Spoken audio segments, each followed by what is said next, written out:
Hi, it's Paul from The Razor's Edge. Tonight I'm going to be interviewing Adam Robertshaw, guitarist from Mancunian Beast's Barbarian Hermit.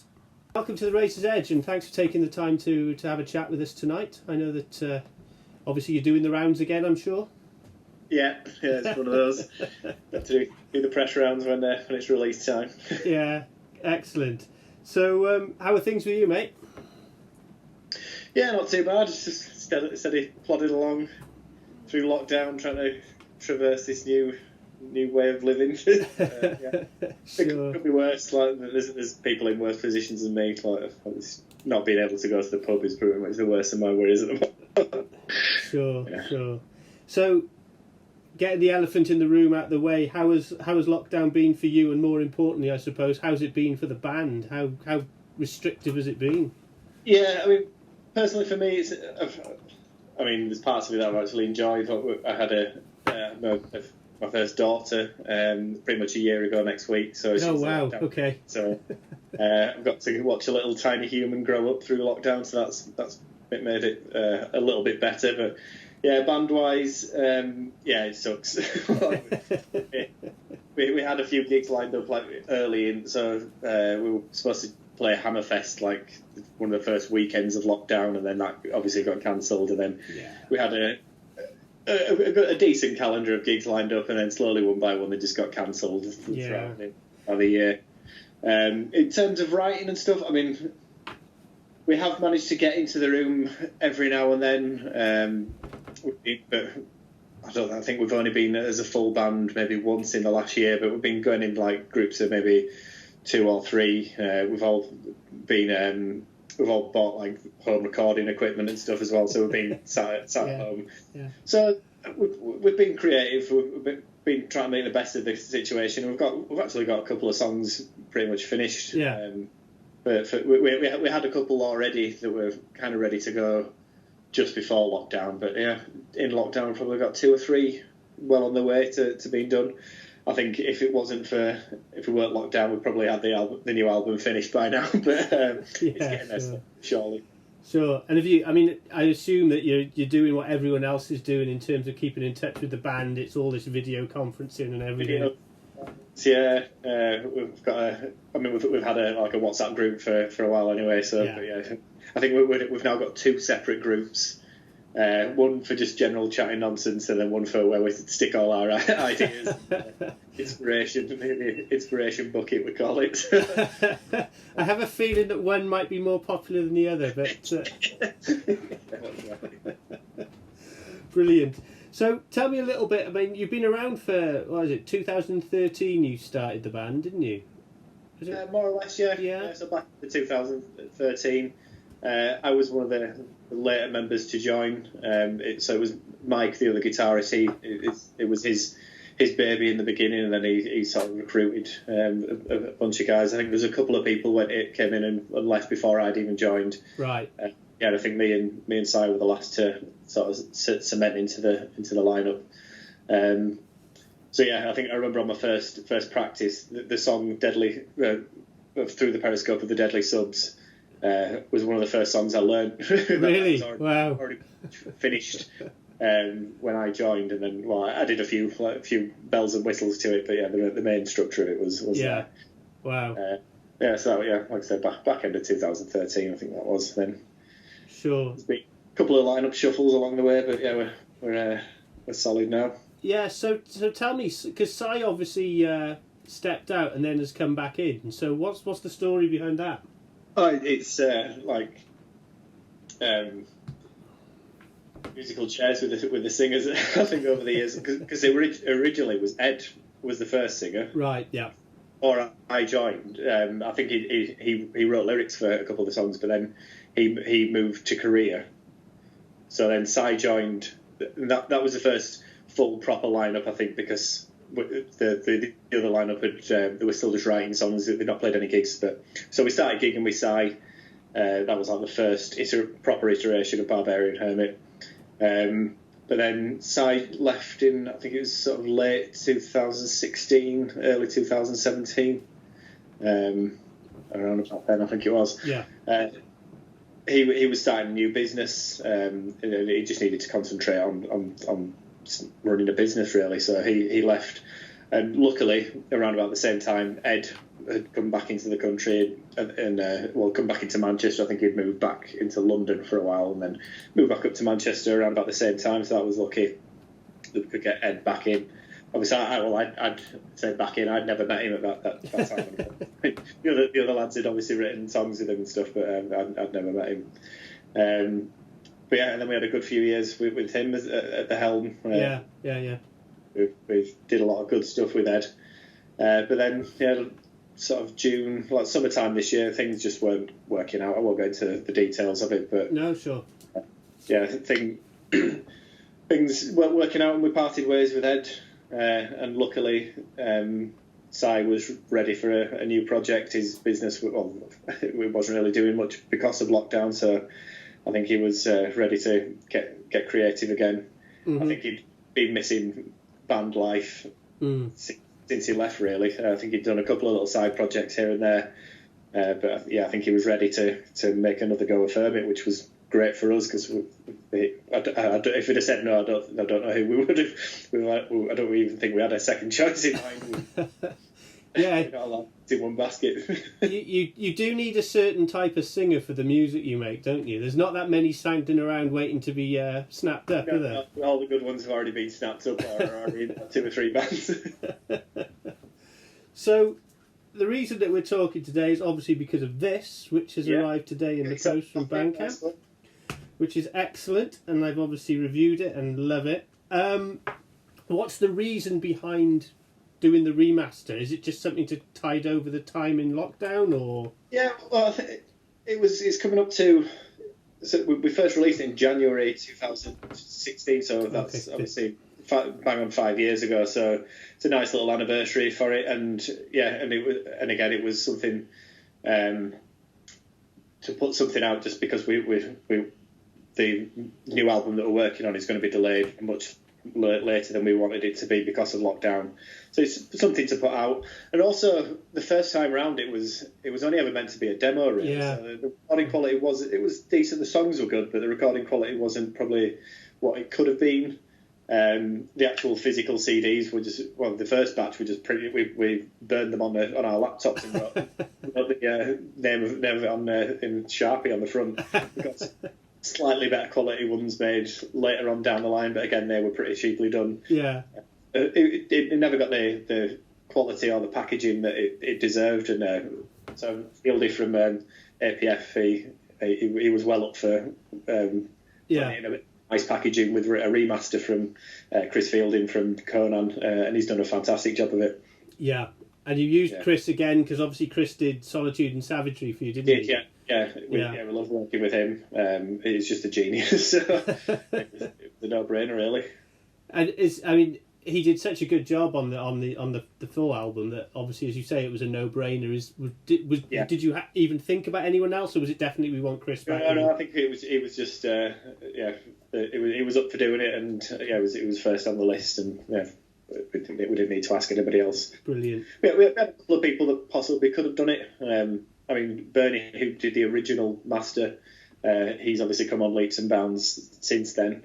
He's a wizard as well, and so he probably would have been the second choice to do it. But Chris did a great job on it.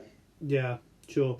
So you talked about through the Periscope earlier on, and I hadn't heard it for a long time, and then because of course it hasn't been released, is it? No, not really. It was on. We had a SoundCloud account. Yeah.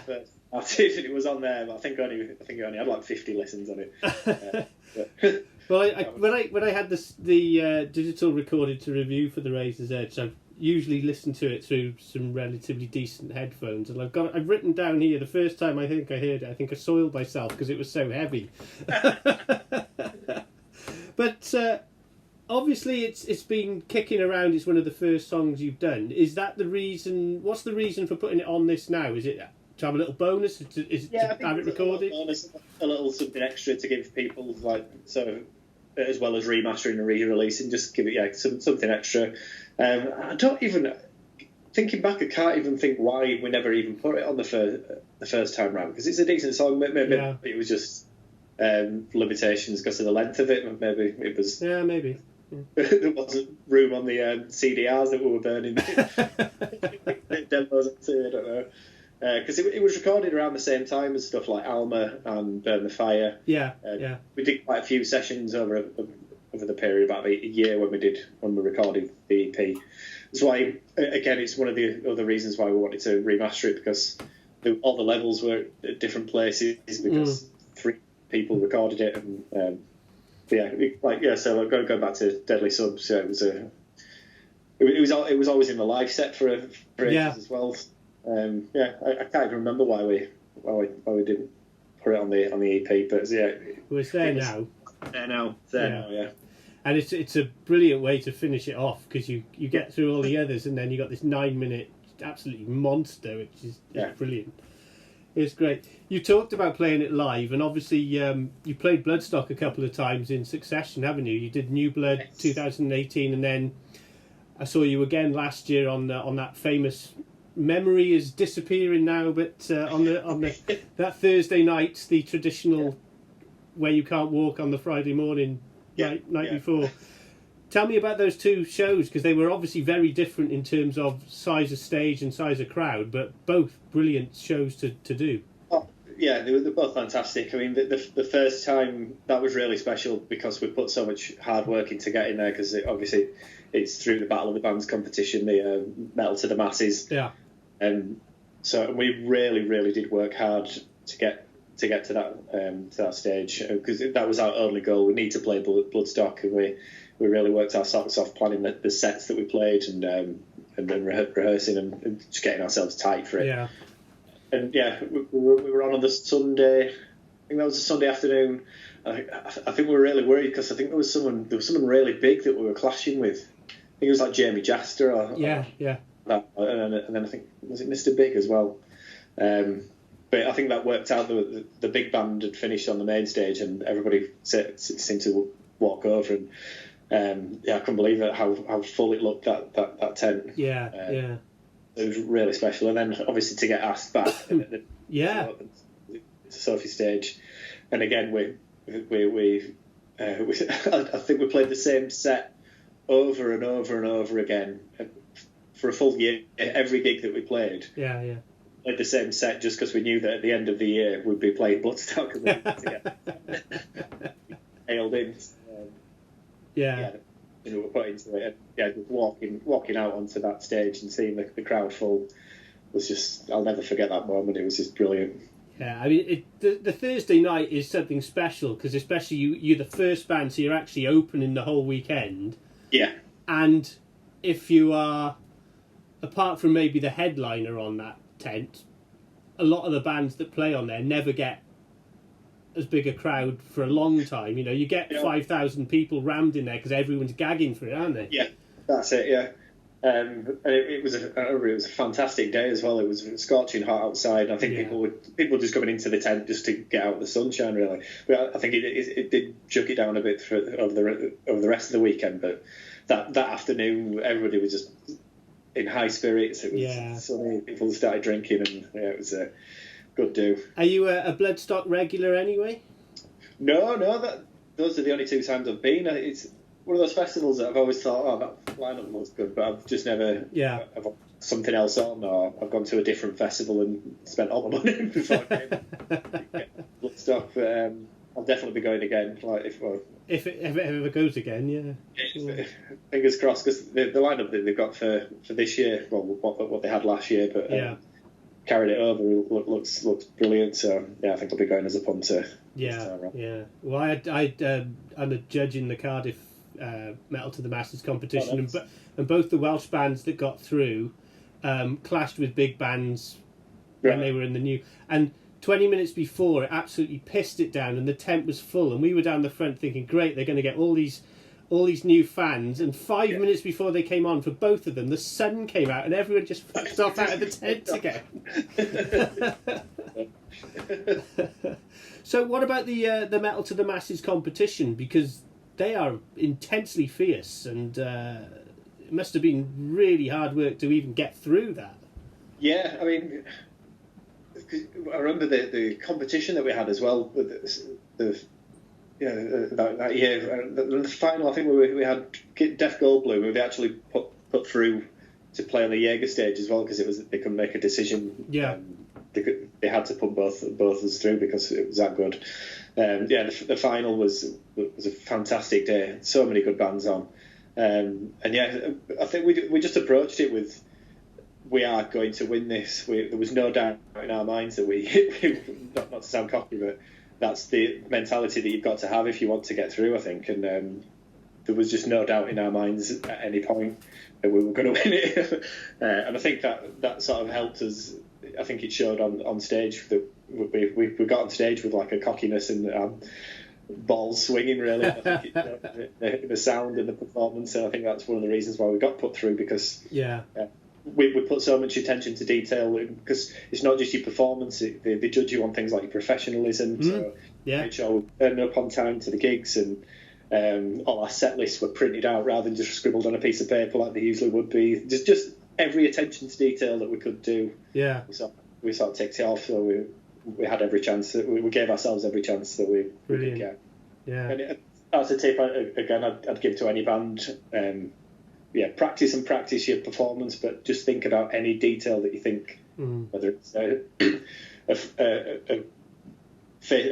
cool video that you put out to attract people to come and watch you, or like with one of the gigs we put like a special offer on for anybody who turned up before the first band played could get a t-shirt at half price. So just little things like that, just to like egg people on to get there early and stuff like that. And I think the judges notice the things like that. So we do.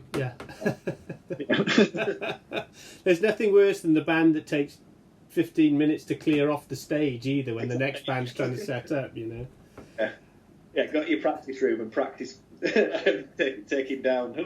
Absolutely, everything, because there is a limit, and you can lose marks as a result of that, and we've had a few like that.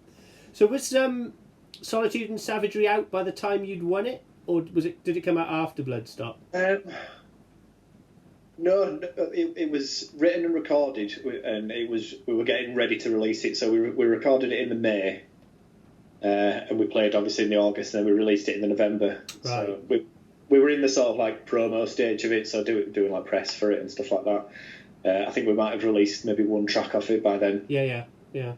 So that worked really well, because obviously you had the momentum of playing at Bloodstock, doing the New Blood, winning that, so your profile was up, and then you get the album out. A load of new fans on the weekend, and then by the time the album came out, we had a lot of people checking it out. Yeah, and obviously I'd been doing a bit of research, as I always do, loads of great reviews about it. You were really happy with how it came out? Yeah, we had some decent press, decent response to it, which we're really chuffed about. We even had a 5-star review in the Sunday Sport, which got out somewhere. We're really chuffed with the way people responded to it. Yeah. I mean, and even there were some reviews that weren't as glowing, where we've taken lessons, and we've put that in. That's always in the back of our minds, like when we're writing the new stuff. What could be improved, because we always want to be better than the last release. So yeah. So coming back to live music, when was the last gig you actually played? It'll be pretty much bang on a year next week. The last gig I played was the APF all-dayer. So every year the APF Records has an all-dayer where they have like maybe not every band on the label, because there's that many. It will be time, but the majority of the bands play. Mm-hmm. So that was my last gig, and my daughter was born the day after that gig. Oh, you're getting it fine then. Yeah, she was 2 weeks early. But the rest of the band actually had a tour the week after. But thankfully, I already arranged a standing guitarist to cover for me for that weekend after. But sure. Good job. Ooh, yeah, you dodged a bullet there, I think, mate. So, of all the bands that you've done a bit of touring, you've done some supports. I know you've supported Conan and a few other bands. Yeah. Who's been the best? Any real standouts? Was Conan brilliant, or any? It's good. I think Crowbar was probably Yeah, real yeah. for me. I think that weekend was just a fantastic weekend. So I think we won our first heat in the Metal to the Masses on the Thursday. We played with Raging Speed in London on the Saturday, and then on the Sunday we played with Crowbar. So that weekend will always stand out for me as a good do. We played at Manchester Academy, which I think it was up until that was the biggest stage that we'd ever played. So that was a good one. Yeah, great band. Did you get to meet Kurt? Yeah. He's so down to earth. He's solid, isn't he? Yeah. While I think one of the other support bands were on, I was manning our merch desk, and him and his wife were manning the Crowbar merch desk. He always does. I saw him at the garage in London about 8 years ago, and he was on the merch desk the entire night. Yeah, amazing. Yeah. That leads me nicely into merch and this little sold out tie-dye t-shirt situation that's happened. So tell me a bit about that, and who the hell came up with that idea? Well, I think it was our old bass player Chris. He came up with the idea of doing it. I think it was around about the same time as the original EP came out. So we thought that'd be a nice way to tie it, and as well as re-releasing the EP, we'd re-release the tie-dye shirts. We only did 15 the first time round, so we upped it to 50 this time. And they turned out really well. It was myself and my fiancée Alison did the tie-dyeing at home. Like, we had a little production line going on for, I think we did it over about three nights. I'll let one of the other guys do it next time, because it was the first 5 t-shirts were fun, but once you get into I bet it was a labour of love, to put it that way. But they turned out great, and people we knew they'd be popular, but we didn't think that they were going to sell out in 3 days or whatever it was. I think you've sold 100, haven't you? It was 50. 50 was it? Right, yeah, sure. It's still usually when we get a batch of t-shirts we get 25, and they've got 3 or 4 months to sell out. To do 50 in 3 days was pretty impressive. Brilliant. So obviously you guys like your beer and stuff, and I've seen the Northern Monk advert the other day on YouTube. Yeah. How the hell you ended up doing an alcohol-free beer? Well, so we did the beer with Northern Monk around. You did the other one, like Solitude and Savagery. Basically, I'm an old school friend of Rust, the guy who started Northern Monk. All right. I've been friends with him since we were about 12 years old. So that's how we originally got to do the original beer, and then obviously they were doing this new alcohol-free version of Faith, and he just sent me a WhatsApp message saying, "Do you fancy doing a jingle? We want something completely unholy to go with the Holy Faith." So, I think that's actually the first piece of new music that we've actually recorded. Like, we've written a few songs, but that's the first one we've actually got properly recorded with everybody on it. With Psys, it's in Psy rejoined. So that's actually the first new material that people can hear from us. So, I think we're actually going to turn that into a full song. Like, it's only 2 minutes long or something at the moment, but I'm going to turn it into a full song. Change the lyrics so it's not talking about beer anymore. But, we're really chuffed with the way it turned out. It's brilliant. It really is. If you haven't seen it, you've got to see it. It's really funny. Anyway, we recorded it. Well, the drums were done in our practice room, but all the guitars, bass, and vocals were done at home. So I think it gave us a bit of we had a moment where we're like, wow, actually we can make this work with doing this self-recording thing. So I think probably expect a few more little treats like that coming over the next few months. Yeah. When the album comes out. So what about your social media? Who's in control of that? It's a question I always ask, because I know that some bands are really immersed in it and other bands kind of hand it over to other people. How do you guys do it? Yeah, we've all got logins for it. I do quite a lot of it.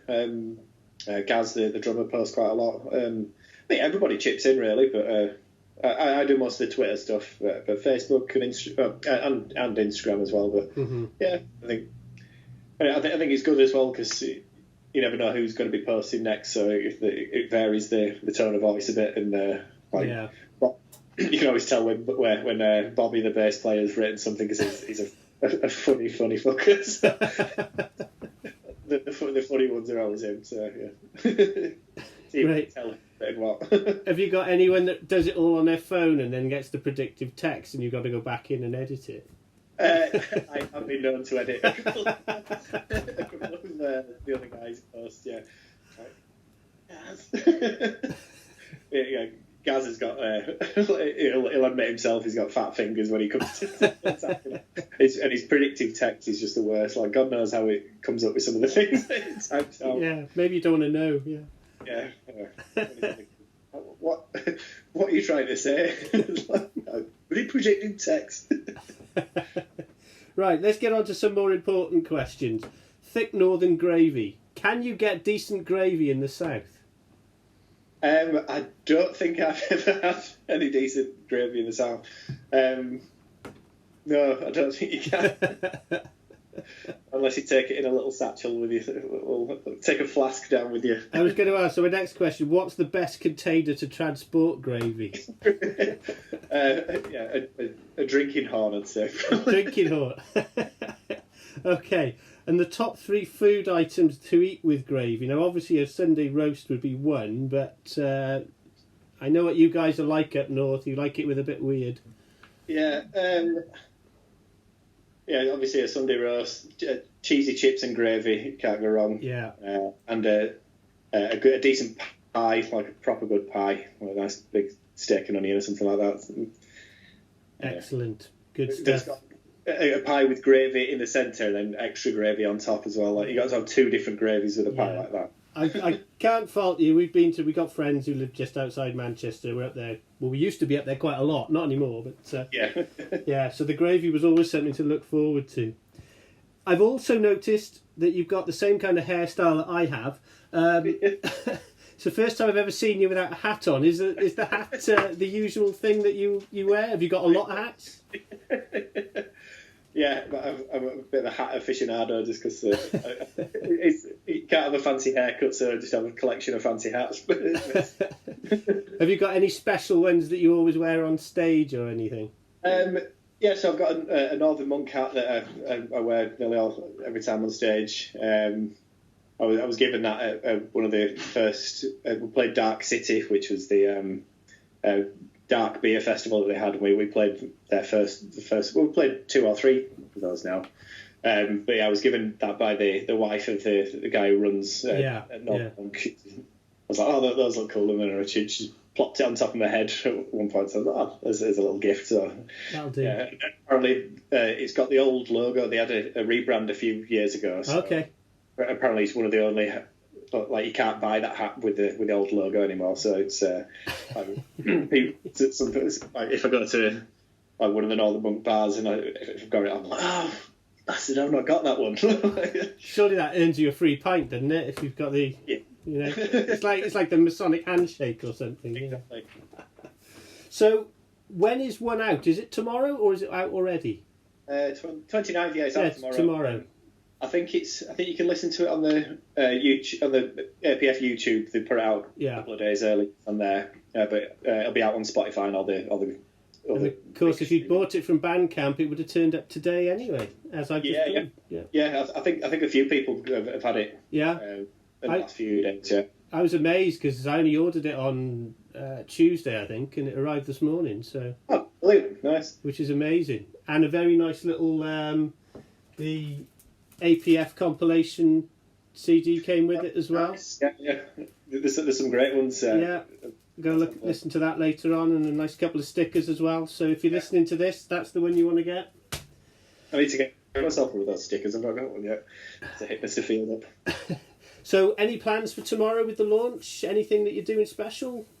I don't think so. I think it's just a matter. We've done all the work now. I think it's just a matter of sitting back and we'll all be checking our phones to see people's comments and seeing how the streams are doing, and so obviously there'll be hopefully with some reviews coming out, and I think it'd just be a matter of brilliant watching our hard work come to fruition. Really great.